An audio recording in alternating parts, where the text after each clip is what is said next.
Weaver of the stuff that nightmares are made of. It was Shakespeare who said, "You only live once." It was Goethe who said, "You only die once." And Nathan Hale said he regretted he had only one life to give to his country. From all this, then, we gather that all we have is this one time, this one life. However, this may not be entirely true, according to a gentleman you're about to meet. You may have as many lives as you can intelligently arrange for. Our mystery drama, The Coffin with the Golden Nails, was written especially for the Mystery Theater by Dann and stars Howard da Silva. It is sponsored in part by Anheuser-Busch Incorporated, Brewers of Budweiser, and Buick Motor Division. I'll be back shortly with Act One. Stop in at any of the 16 convenient American Express travel service offices in the New York area. For any airline ticket, see American Express. Don't leave home without it.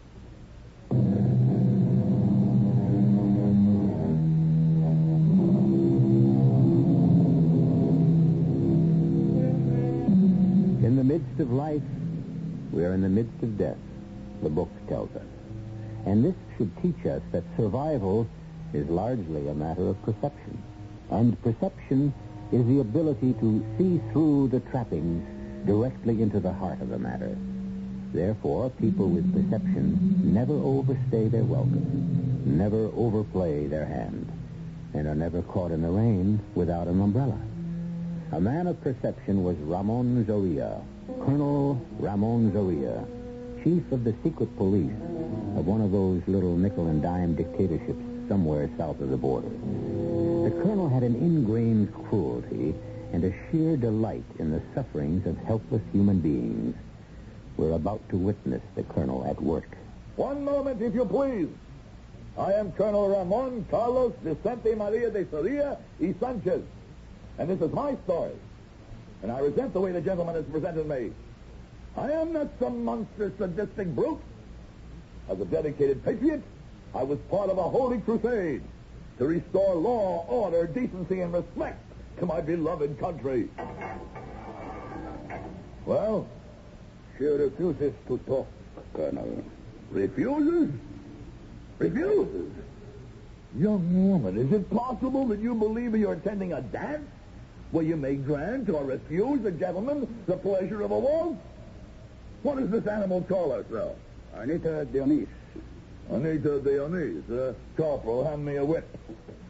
Now, Anita Dionys, you have a pretty face. You also have some information. You may not keep both. Which shall you give up?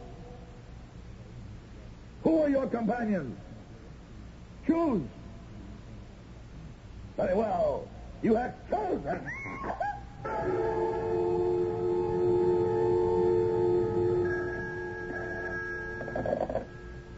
Yes? Who? Oh, Mr. Chrysalis.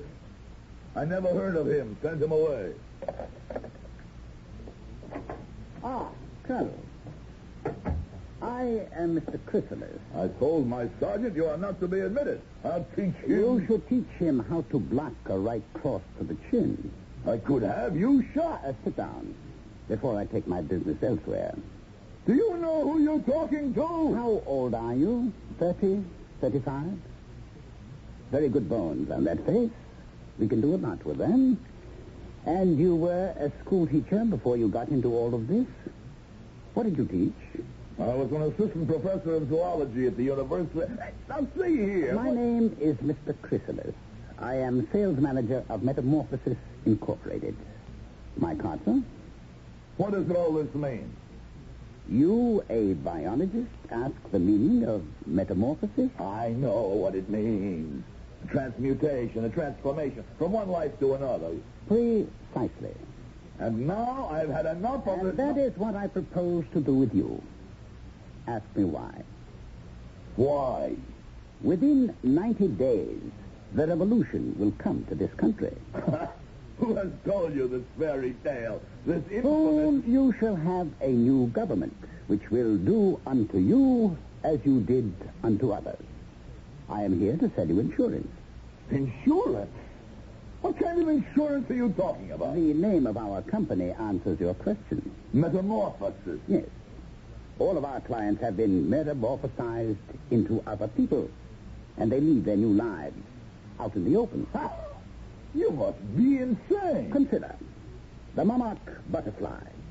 It leads two distinctly different lives. First, a caterpillar, an ugly, crawling creature with a ground's eye view of life. Second, a butterfly, beautiful, airborne, free. Let us say one is seeking the caterpillar. Does one look for him in the butterfly? Chrysalis. Ah, enlightenment. Now you know the meaning of my name, chrysalis. The cocoon. The safe, snug haven where the metamorphosis takes place. The dark brown shell with the bright yellow spots. What do you call it? The coffin with the golden nails. Precisely. And you shall enter that coffin not to die, but to be born again. How? A complete plastic surgery for your face, and you will teach zoology in an American university. But how? You will have documents, a birth certificate, diplomas, recommendations. But I can't. I don't speak English. You will, and with an authentic Midwestern accent. This is a hoax. It will require a full year of round-the-clock concentration and study. That is why the fee is $1 million. $1 million? I don't have $1 million. The chief of secret police doesn't have at least $1 million? Sir, you insult my intelligence. Now, for $1 million, you become Dr. Stanley Parker. Stanley Parker, assistant professor of zoology at Southwest A&M in the good old U.S. of A. I understand what you say. I even see how it might be done. I could change my face and learn the language, but what is the problem? I am the problem. Me. Something in me was never satisfied with the academic life. Something in me will always demand action, excitement, and, yes, violence. I could never settle down. I need violence. No. Colonel Ramon Zoria was the caterpillar. Stanley Parker shall be the butterfly. There will be nothing of Zoria in Parker. Your attitude toward life shall be different. You will believe in a new philosophy, be moved by another psychology. We shall change more, much more than your face and your voice. Zoria was a devil. Parker shall be a saint. It required more than a year, even more than 2 years. I was taken to an island somewhere in the West Indies, exactly where I cannot say. And in that place, Ramon Carlos Vicente Maria de Zoria y Sanchez died slowly, and a man named Stanley Zebulon Parker was born. That is not to say that all memory of Carlos died. Oh, no. I remembered everything about him, everything he was, but he was no longer me. His speech was no longer mine. His long, narrow head seemed to be rounder, his nose shorter, his chin wider. This needed the better part of a year. All visible traces of Ramon Zoria were gone, but my original fears remained. I told you it would come slowly. Look at yourself. Listen. Who would even dream you were Ramon Zoria? I would. Yes, I agree. I am the voice and the image of a man named Stanley Parker, but I still think and feel like Ramon Zoria. Of course, and you must help us change you. In the change is your true safety. The caterpillar enters the chrysalis, the coffin with the golden nails, and within he is given more than a different form and shape. He is given another mind. And I was changed. I don't know how it was done. I don't remember. I know another year went by. I lived in a constant sea of what must have been electric currents. I was always feeling waves of shock. There were always electrodes, always sparks, always the sharp smell of electricity. I was someone else. Oh, don't say a human being cannot be changed. I know better. I know. Do you remember Ramon Zoria? Yes, I remember him. Do you remember being him? Yes. What's the matter? Are you ill? Yes, I feel... An attack of nausea coming? Yes. Every time I think of Zoria, I can't help it. I feel sick. Why? His loud voice, any loud, harsh voice, disturbs me. The gun, that heavy automatic pistol, I can't stand the idea of it. And a knife, the dagger and the whip. These things, I'm dizzy. And killing? The thought of killing, of hurting, of inflicting pain on any living creature. Even for a good reason? There's never a good reason. Well, Professor Parker, I would say that you are just about ready to fly.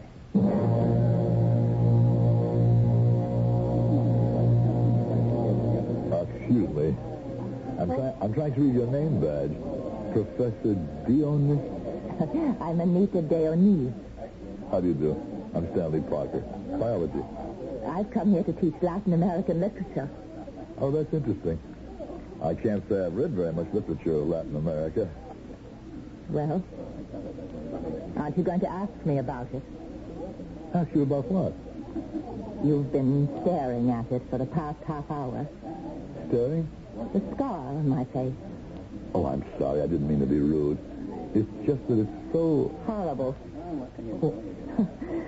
I'm accustomed to having people stare at me. May I ask how it came about?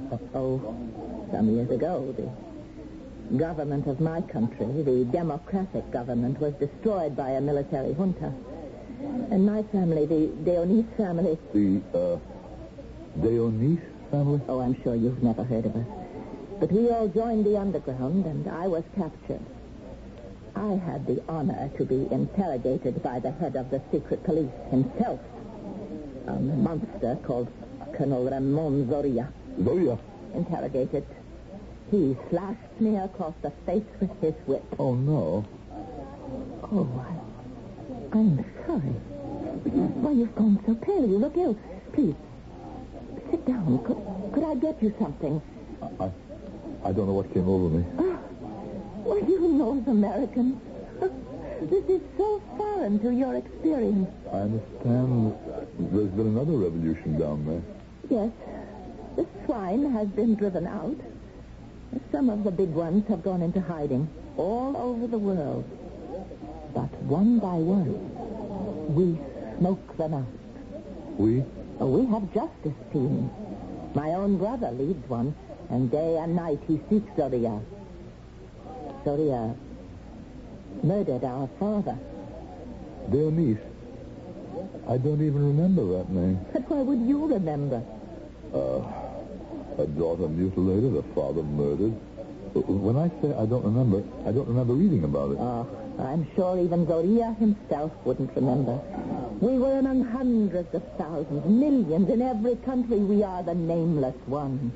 About that scar, they do wonders with plastic surgery these days. Yes, I know. But I must continue to wear the scar to remind me that Ramon Zoria has not yet been brought to justice.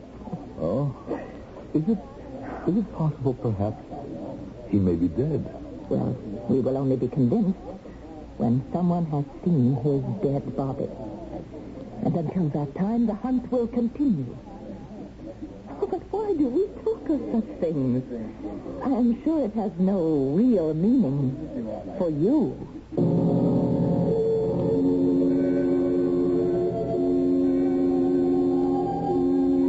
She touched a nerve when she said, I'm sure even Zaria himself wouldn't remember. And it's tragically true. Zaria himself did forget all about her. The day, the hour, the minute after he slashed her face. And here we have Stanley Parker, a man with a present and future, but no past. Because that past, which belongs to Ramon Zaria, has been transformed. Can Stanley Parker survive him? I'll be back in just a few moments with Act 2.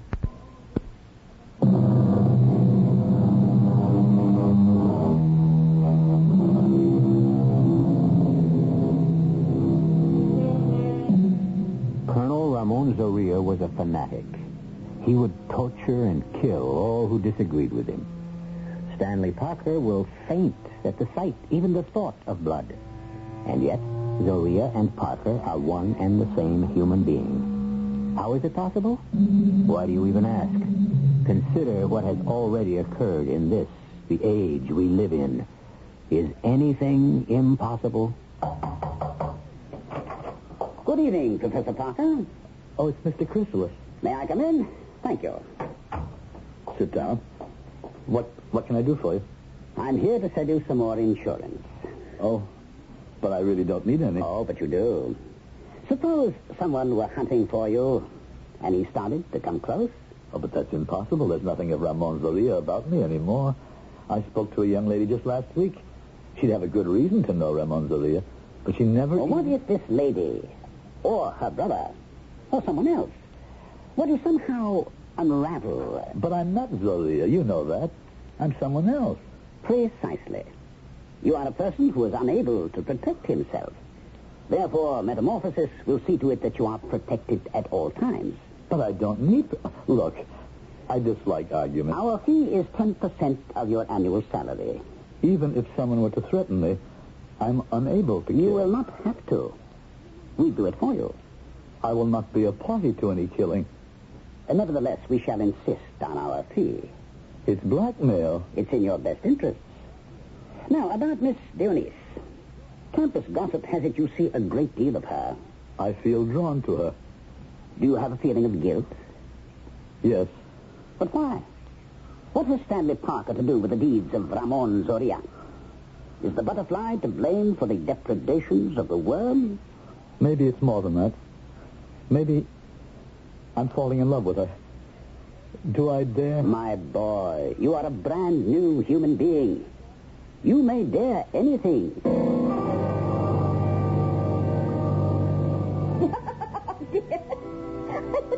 Terrible potato. But at least I come from a tropical country. What's your excuse? I never got around to learning. But I thought all North Americans knew how to skip. Well, that's like saying all South Americans know how to tango. They probably do. Why are you laughing so much? I'm having fun. Are you?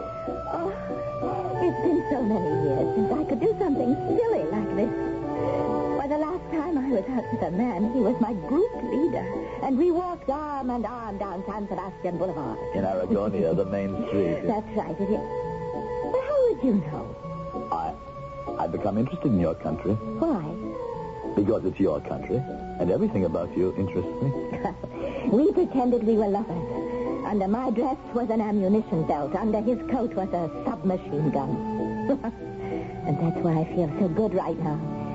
Just to be out with a handsome man, to be a woman again.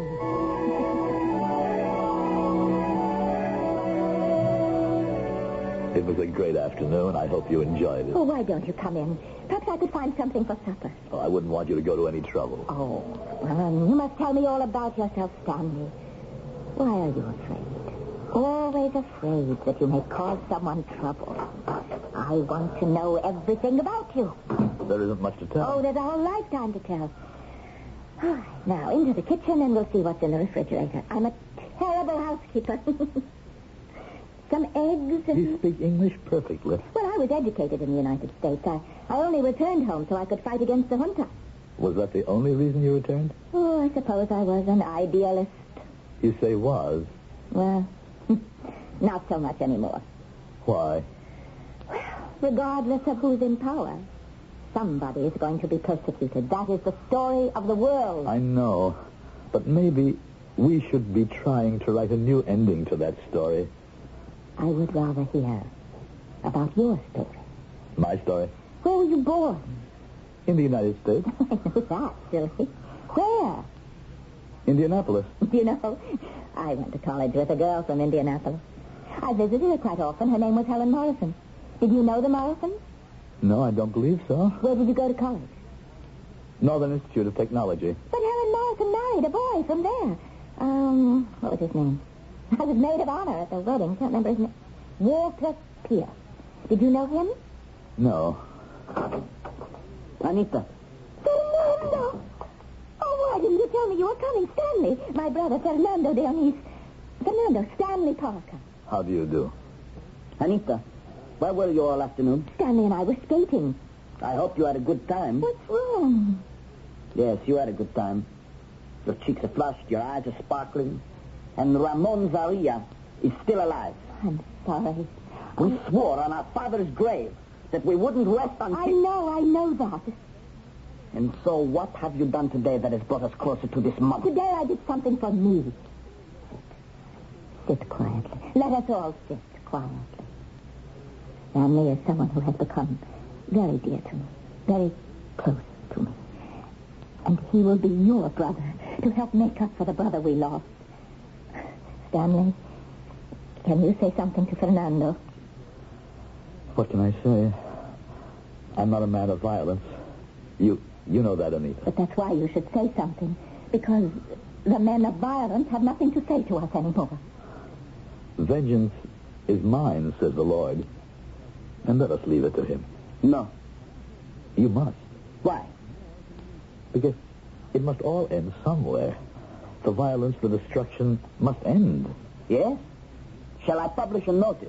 Run a worldwide advertisement to Colonel Ramon Zaria. Wherever you are safe, you are forgiven, rejoice. We would love to hear that. Ramon Zaria is not laughing these days at anyone. How would you know? Is it beyond possibility that Zaria may have learned and that he has become someone else? That monster can learn nothing. He has to be destroyed. And I know. I'm close to him. How do you know? Because we captured Martinez. Juan Martinez, El Borracho. How would you know Juan Martinez? Because of me. Stanley has become an authority on our country. Martinez was taken by my team. He was living in England. And he had the most fantastic cover. He was posing as an Englishman. Posing? More than that, passing. His face had been changed. His voice was different. He spoke English perfectly. And still, you were able to get... He talked before he died. He was always a bull of jelly. He told the most fantastic yarn. He said there's an organization that specializes in changing people. He said that? Yes. It rearranges people completely. But why would he say a thing like that? To stall for time. Obviously, he was hoping to make a deal with us to save his life. He even named the organization. He did? Yes. Metamorphosis Incorporated. Metamorphosis? Far-fetched as it seemed. I wanted to let him talk more, but the others were hotheads. They killed him. But when I searched his desk, I found a check. He had just written it. Paid to the order of Metamorphosis $5,000. And what else did you find out? He was right. There is such an organization, and it can change people. You should see how it changed him. But I don't care how it changed Zaria. I'll find him, too.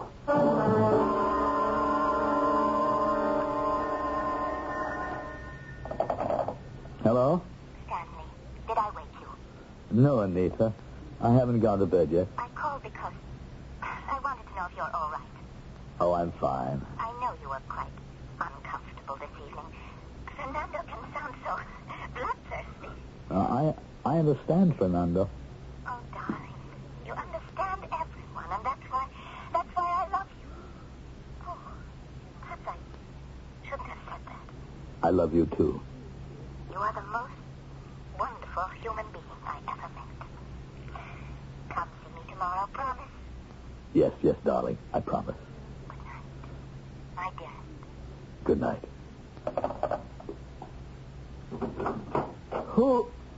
Hello? Fernando. Good evening. Fernando, what can I do for you? You can tell me about metamorphosis? You know all about metamorphosis, don't you, Colonel Zoria?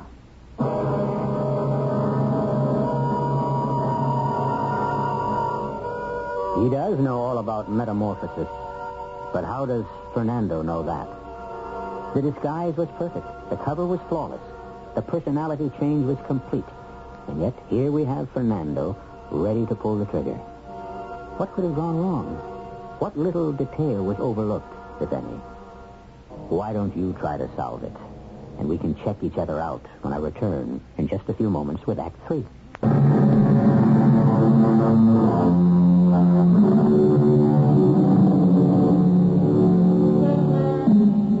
If there's no such thing as the perfect crime, can there be such a thing as the perfect cover-up? Everything about Stanley Parker differs from Colonel Ramon Zoria. Appearance, language, personality. And yet, Fernando de Onís sees right through the disguise. He looks at Parker and perceives Zoria.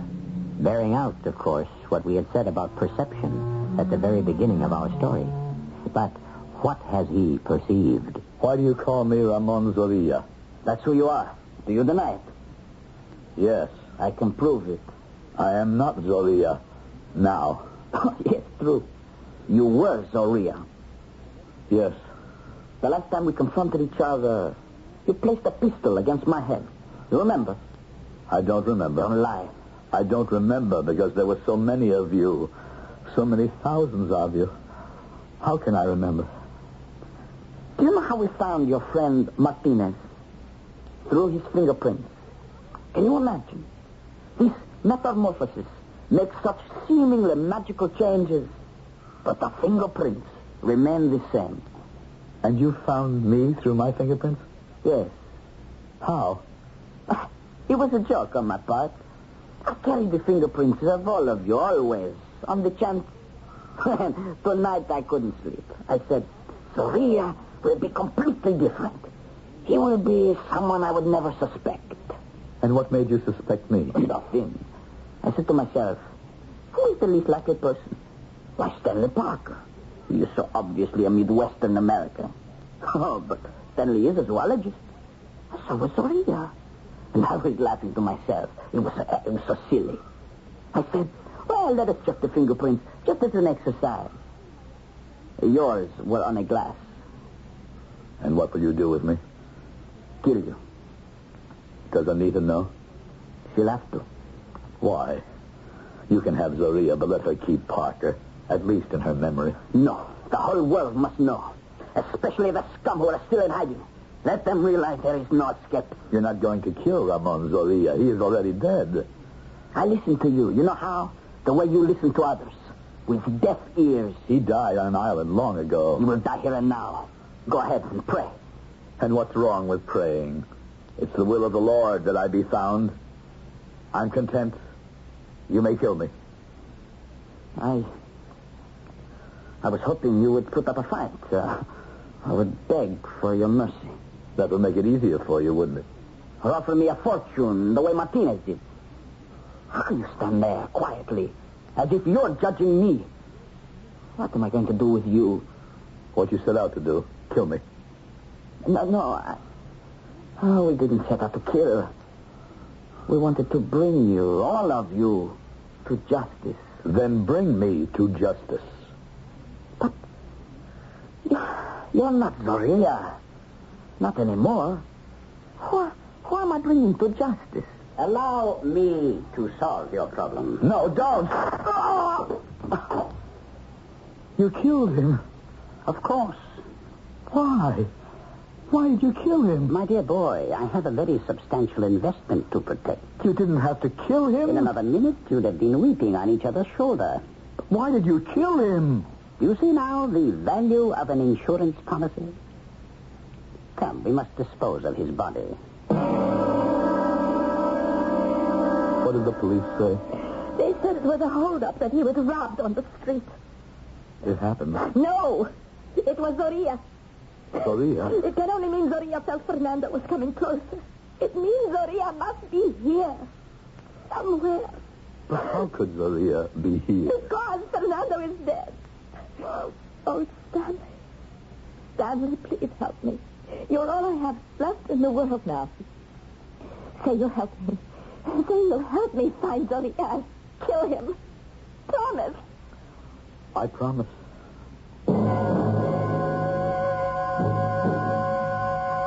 Well, what have you been doing with yourself lately, Mr. Parker?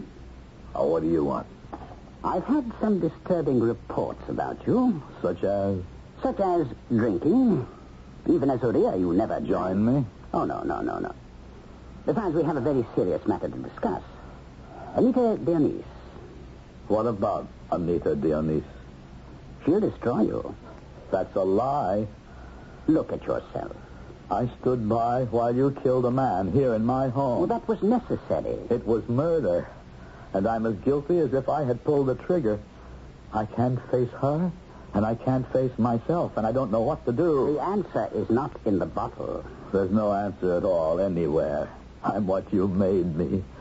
Stanley Parker. Idealist, pacifist, lover of all mankind. It's a delicate operation, as you know. And perhaps we went just a tiny bit too far. How can you go too far? Well, you can endow a man with too much love. We did that to you. We should make an adjustment. We'll have to teach you to accept killing. No. To understand the necessity for it. You will have to accept a certain fact of life. What? We shall have to kill Anita Dionys. Oh, never. She is about ready to uncover your identity. What do you mean? She's getting there. Slowly. Very soon she will discover that she must kill you. Before that happens, you must have your adjustment. I don't know what it was. Perhaps it was all a bad dream. But it was like that first time with the electricity. The sharp, searing, exquisite pain. And certain thoughts were clashing in my brain. Ideas. This is not a perfect world.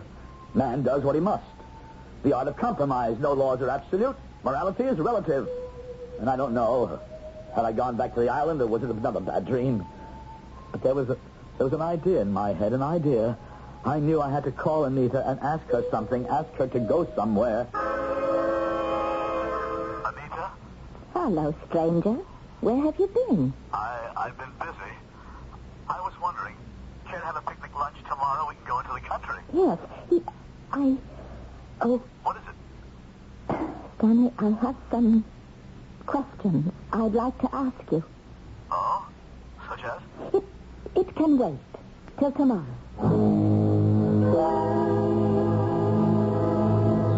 Stanley, I would like to ask you a question. Yes? Who are you? Who am I? I'm Stanley Parker. Who is Stanley Parker? Stanley Parker is a man who loves you very much and wants to marry you. Trying to know you is like trying to hold Quicksilver. You see, I checked up on you. Oh? What made you do that? I don't know. But there is no record of your being born in Indianapolis, Indiana. I have a birth certificate. But the record does not exist in their records, and there's no record of your having attended Northeastern Institute of Technology. I have a diploma. But the record does not exist at the school. Not a single teacher can remember you. Who are you? Who do you think I am? You are Zoria, aren't you? Yes. You know what I have to do now, don't you? I have to kill you. But I've become someone else. It's too late. I'm Stanley Parker. You love me. Oh, this has nothing to do with you and me. This concerns a monster named Zoria. Do you mean you would shoot me, actually shoot me? I am prepared. I'm sorry to intervene at such a tender moment. You will please allow that pistol to fall to the ground, Miss Dionys? That's it. Splendid. Pick it up, Stanley. Very good. Now, unfortunately... Do we have to kill her? Oh, yes. Look, we can let her go. We can make her promise. Can we make you promise anything, Miss Dionys? No. But to kill... Oh, come now. That's what we worked on these past few weeks. Yes, but The first law of life. What is it? Survival. Say it again. Survival. The second great law of life.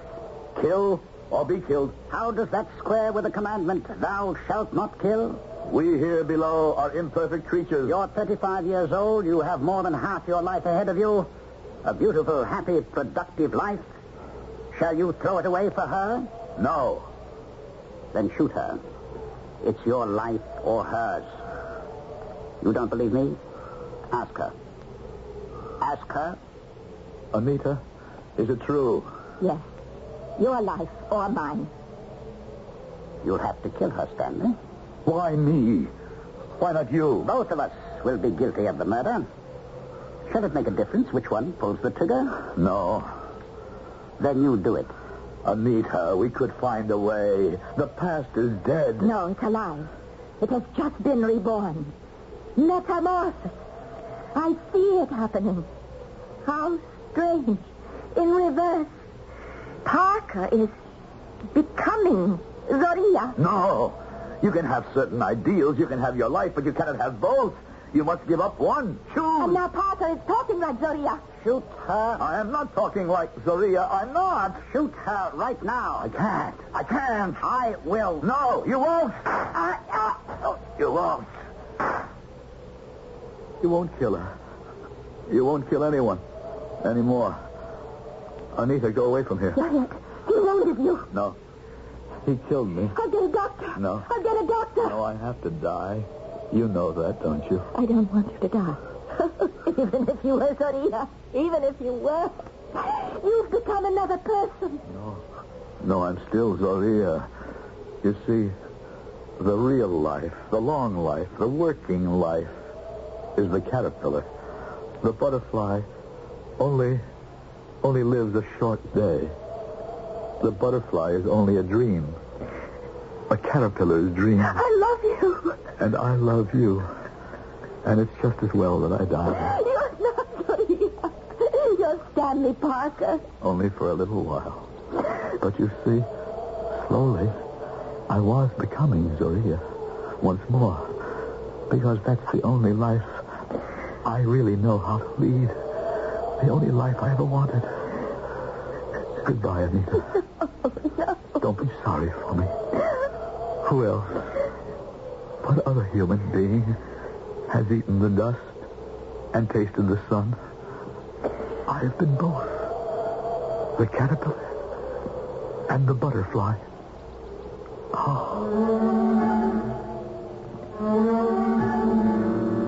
How many lives do we have? Surely it would be hasty to say only one. The caterpillar has two. How many lives have you had? Or how many lives are you leading now?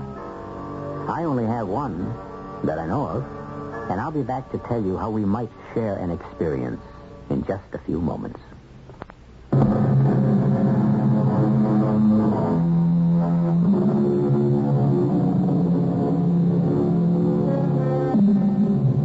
People were killed in our story.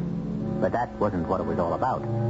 It was about the chrysalis, the coffin with the golden nails, where the magical changes take place. And consider an ordinary, simple creature with nothing even faintly resembling our intelligence can create all that is dull to all that is beautiful. Why is that beyond man, who is the highest form of life? When, if at all, shall we ever learn to do that? Our cast included Howard Da Silva, Marian Seldes, Ralph Bell, and Christopher Tabori. The entire production was under the direction of Himan Brown. Radio Mystery Theater was sponsored in part by Buick Motor Division and Anheuser-Busch Incorporated, Brewers of Budweiser.